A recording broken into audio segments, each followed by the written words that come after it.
The year was 1995, and Canadian Pacific was looking for a new locomotive model for the use on heavier trains, since their older models, like the SD40-2F, M636, SD40M-2, SD40-2s, the SD60s, and the SD60Ms from the Soon Line and more couldn't handle the freight work. To add on, they had to lease locomotives from other railroads like Canadian National, for example, to cope with the freight traffic.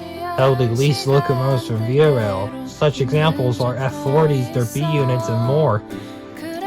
So to solve this locomotive crisis, they decided to turn to General Electric and ask for a new locomotive model to help with the freight work.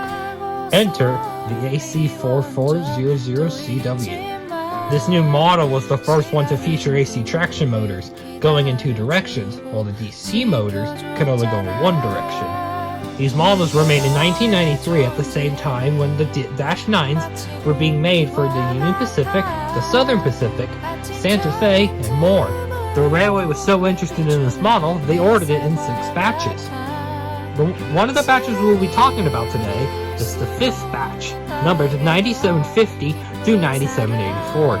This is where our story begins. Locomotives numbered 9751, 9758, 9777, and 9782 were AC4400CW locomotives ordered as part of the 5th batch for CP's massive order of AC44s. They were built in the same year of 2003 to cope with the freight traffic. These 4 could haul any type of freight train, like manifests, coal, grain, intermodal, and many more. Their lives were uneventful for the next 6 years, until 2009, when that changed.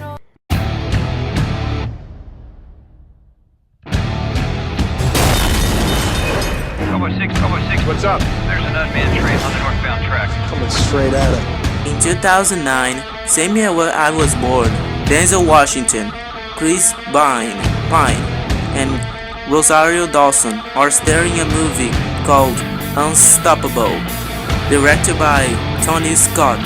This movie was inspired by the crazy 80s incident where CSX 8888 left Stanley Yard in Woolbridge, Ohio, meant for a switch movement, but the engineer left the cab to throw a switch, but he left the throttle on notch 8.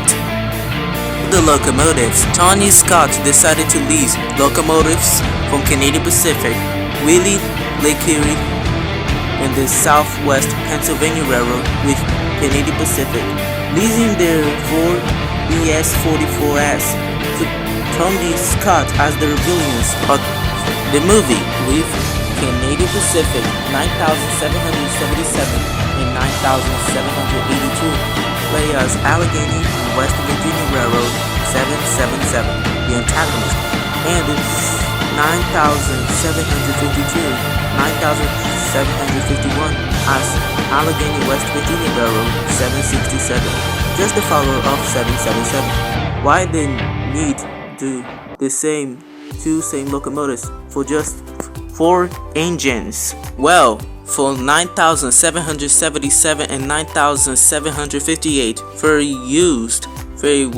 for earlier scenes for the movie, while 9782 and 9751 was used for later scenes. Nonetheless, the movie was in making as the AC44s are used in scenes like leaving Fuller Yard. He hits the horse trailer at Findlay, derailing the lash up, crossing over 1206, and many more, and even on the famous Stanton Curve scene. But eventually, after the last scene where the runaway train finally stopped, the production of the movie was finished, and all locomotives Tony used gave them back to their original owners, which is the Canadian Pacific.